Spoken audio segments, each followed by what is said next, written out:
Avis vascular centre మన దేశంలోనే the best varicose vein hospital.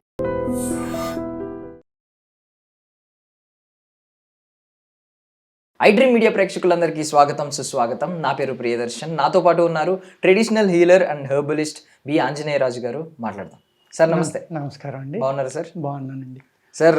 ఇప్పుడు అందరికీ కిడ్నీలో స్టోన్స్ అనేవి పెద్ద ప్రాబ్లం అయింది. అంటే కిడ్నీ గురించి తెలుసుకుంది ఏంటంటే, అది ఒకసారి ఒక కిడ్నీ పోయిందంటే అది ఇంక తిరిగి రానట్టే.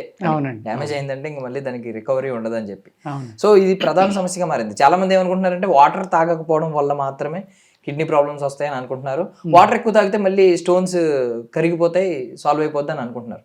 మీరు అసలు రూట్ కాజెస్ ఎన్ని ఉన్నాయి, అండ్ ఓన్లీ వాటర్ వల్ల తగ్గిపోద్దా లేదా ఇంకేమైనా జాగ్రత్తలు తీసుకోవాలా అనేది చెప్పండి. అంటే అనేక రకాల జాగ్రత్తలు తీసుకోవాలండి. వాటర్ వల్ల ఒకటి కాదు. మీకు కిడ్నీ సమస్య అనేది కిడ్నీలో స్కార్ స్టార్ట్ అవుతుందండి కొంతమందికి. ఆ స్కార్ వల్ల కూడా స్లోగా అది పెరగడం వల్ల కూడా కిడ్నీ ప్రాబ్లం వస్తుంది. అలాగే హై ప్రోటీన్ విపరీతంగా తినటం వల్ల కూడా కిడ్నీ సమస్య రావడానికి ఆస్కారం ఉందండి. అప్పుడు మీరు అన్నట్టుగా వాటర్ అనేది ఎఫెక్ట్ చూపిస్తుంది.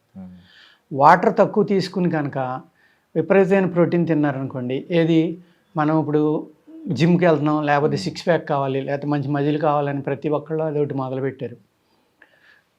ఆ ప్రోటీన్ తినటం వల్ల అది మనకి డైజెస్ట్ అవుతుందా లేదా? ప్రోటీన్ సప్లిమెంట్స్ అనేవి విపరీతంగా అమ్ముతున్నారండి. అది తినటం వల్ల మనకి డైజెస్ట్ అవుతుందా లేదా అని చూసుకోవట్లేదు, మజిల్ పెరుగుతుందా లేదా అని చూసుకుంటున్నారు.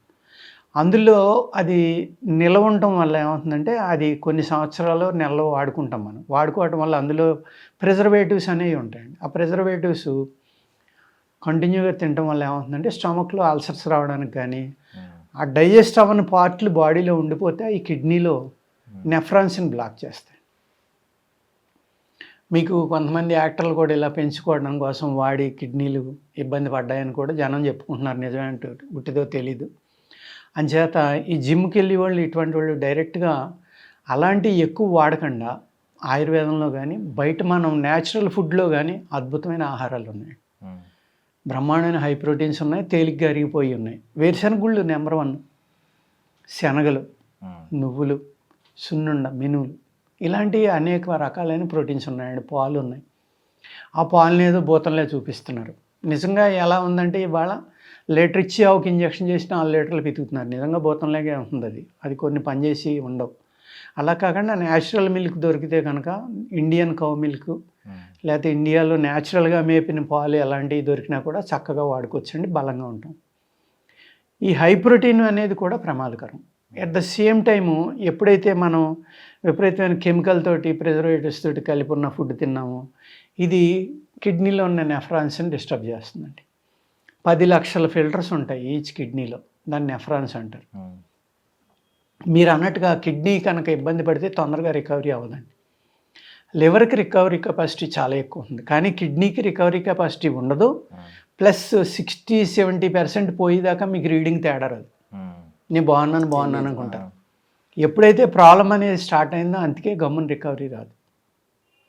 అలాగే ఇందులో ఉన్న అడ్వాంటేజ్ కూడా ఏంటంటేనండి, సింగిల్ కిడ్నీ ఉన్నా కూడా, సింగిల్ కిడ్నీ పనిచేసినా కూడా బాడీ అంతా కూడా నార్మల్గానే. అందుకు కిడ్నీ డోనర్స్ కూడా చాలామంది ఇస్తూ ఉంటారు, ఫ్యామిలీ వాళ్ళు పనిచేస్తూ ఉంటుంది. ట్రాన్స్ప్లాంటేషన్ వాళ్ళు కూడా కొంతమంది బాగానే ఉంటున్నారు. అందుకు రాకుండా ఉండాలని చూసుకోవాలి తప్పండి, వచ్చాక ఇబ్బంది పడదాం అనేది ఉండకూడదు. అందుకు ఏం చేయాలంటే, యవాక్షారం అని ఉంటుంది ఆయుర్వేదంలో, చాలా అద్భుతంగా పనిచేస్తుంది. ఈ యవాక్షారం, అలాగే తాటి బెల్లం కానీ మామూలు బెల్లం కానీ కలుపుకుని కాస్త తినటం. ఉల్లిపాయ కూడా చాలా బాగా పనిచేస్తుంది కిడ్నీ స్టోన్స్ మీద కానీ, కిడ్నీ మీద కానీ. నేను ఇప్పుడు చెప్పింది మీకు కిడ్నీ స్టోన్స్ మీద కూడా చాలా అద్భుతంగా పనిచేస్తుంది ఆ యవాక్షారం అనేది. తాటి బెల్లం కానీ, లేకపోతే పామ్ షుగర్ ఉంటుంది కదా, ఇప్పుడు బాగా అమ్ముతున్నారు. పామ్ షుగర్ అంటే కోకోనట్ షుగర్ అని, మన ఈతకల్లు నుంచి తీసిన షుగర్ అని, ఇలాంటి రకరకాల షుగర్స్ వస్తున్నాయి. అలాంటి వాటిలో కలుపుకుని కాస్త మధ్యలో కలుపుకుని తీసుకుంటే ఉదయం సాయంత్రం ఈ కిడ్నీ స్టోన్స్ కరిగిపోవడానికి, ఈ క్యాల్సిఫికేషన్ బ్లాకేజ్ అనేది బాడీలో ఉండిపోతుంది.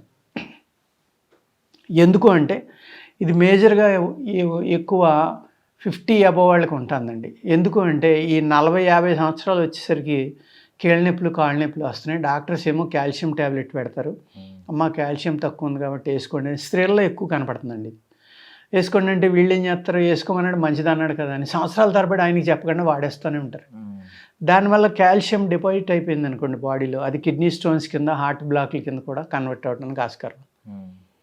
హార్ట్ బ్లాక్లు కూడా క్లాట్లు బ్లాక్లు అంటాం కదండి, వాటిలో బ్లాకేజ్ అనేది 60% అబోవ్ కాల్షియం బ్లాకేజ్ ఉంటుంది.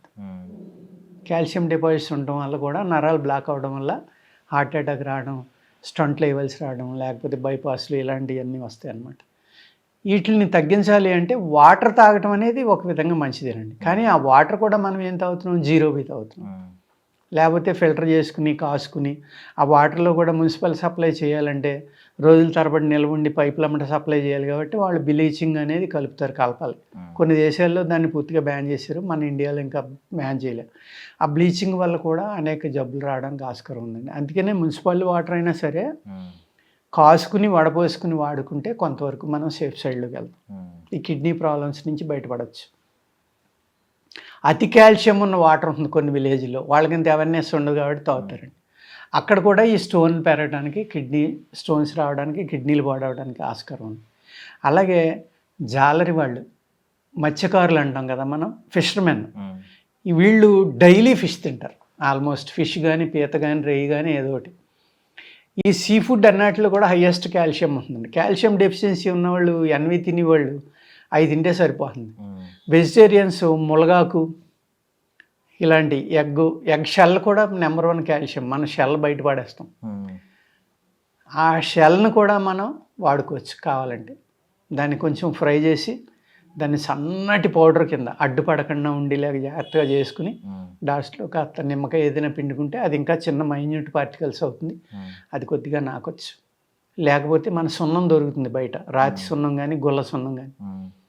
అలాగే ఆయుర్వేదంలో కౌడి అంటారండి, వీటి నుంచి మన గవ్వల నుంచి చేస్తారు, ఆల్చిప్పల నుంచి చేస్తారు, అనేక రకాల భస్మాలు ఎముకల నుంచి చేసి ఇలాంటివి ఉన్నాయి. ఇప్పుడు యానిమల్ ఏవి కూడా వాడకూడదు కాబట్టి దాన్ని బ్యాన్ చేశారు. ఈ కౌడి భస్మం అని, చిప్పల భస్మం అని, ఇలాగ అనేక రకాల భస్మాలు దొరుకుతాయి, కాల్షియం భస్మాలు. చాలా అద్భుతంగా పనిచేస్తాయి.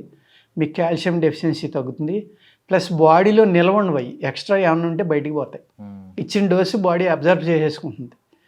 అలా న్యాచురల్గా కొన్ని వాడుకుంటే కనుక ఈ ప్రాబ్లం నుంచి బయటపడవచ్చండి.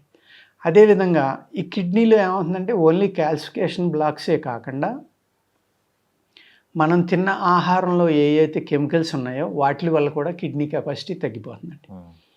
యూరిన్ ఫ్లో తగ్గిపోయే వాళ్ళు చాలామంది అండి. ఇవాళ 40-45 సంవత్సరాలు వచ్చేసరికి ప్రాస్టేట్ ప్రాబ్లం అనేది అందరికీ వస్తుంది.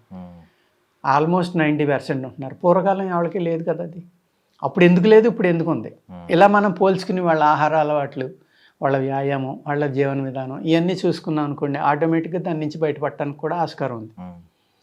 అలాగే కిడ్నీ నుంచి బయటపడాలంటే చెప్పాను కదండి, యవాక్షారం నెంబర్ 1 మెడిసిన్ అండి. అలాగే ఉలిమిడి అని ఉంది, ఆల్మోస్ట్ అంతరించిపోయినాయి ఆ చెట్లు. ఆ ఉలిమిడి చెట్టు యొక్క వేరు తాటని తీసుకుని దాన్ని జాగ్రత్తగా కషాయం తీసుకుని అందులో కొంచెం బెల్లం, కొంచెం యవాక్షారం కలుపుకుని తాగితే కూడా ఎటువంటి కిడ్నీ స్టోన్స్ అయినా కరిగిపోతాయి అనేది ఆయుర్వేద శాస్త్రంలో ఉందండి. అట్ ద సేమ్ టైం మీకు ఫాస్ఫరస్ ఇటువంటి బ్లాకేజ్ ఉందనుకోండి, మీ కిడ్నీ పెయిన్ వచ్చింది, వెంటనే మీరు ఉల్లిపాయ తినే అలవాటు ఉన్న వాళ్ళైతే ఒక నీరుల్లిపాయ ఈ సైజు ఉల్లిపాయ తీసుకుని నవిలేసి ఆ రసం మింగేసి పూసేసారనుకోండి, అరగంటలో నొప్పి తగ్గిపోయింది అనుకోండి. మీరు అది డైలీ ఒక 20 రోజులు, నెలలు తీసుకున్నారనుకోండి, ఆటోమేటిక్గా మీకు ఈ స్టోన్స్ అనేవి కరిగిపోతాయి, కిడ్నీలో ఉన్న బ్లాక్స్ కూడా కరిగిపోతాయి. ఈ కిడ్నీలో బ్లాక్స్ ఉన్నవాళ్ళు కూరగాయల్లో ఆకుకూరలు కాల్షియం ఎక్కువ ఉన్నాయి తినకూడదండి. పాలకూర ఇలాంటివి తినకూడదు, పాలు ఎక్కువ తాగకూడదు. అలాగే ఆర్టిఫిషియల్ కాల్షియం ట్యాబ్లెట్స్ కూడా, మెగ్నీషియం ఎక్కువ ఉన్నాయి ఏంటి, అరటిపండు, కొబ్బరికాయ ఇలాంటి కొన్ని జాగ్రత్తలు తీసుకోవాలండి.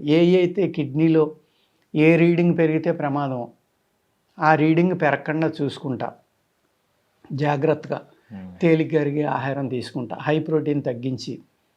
హై ప్రోటీన్ అంటే మళ్ళీ కిడ్నీ వ్యాధిగ్రస్తులకి ప్రోటీన్ సరిపోకపోతే కనుక బాదం తినొచ్చండి, ఎగ్ తినొచ్చు, ఎగ్ వైట్. ఈ 2 తీసుకోవడం వల్ల వాళ్ళకి నీరసం రాకుండా ప్రోటీన్ బాడీకి సరిపడుతుంది. కిడ్నీని కూడా బాగు చేసే లక్షణం ఈ 2 ఉంది, ఇంకే ఆహారంలోనే లేదు. థ్యాంక్ యూ సార్, చాలా విలువైన సమాచారాన్ని మాకు ఇచ్చారు. Thank you so much. నమస్కారం అండి.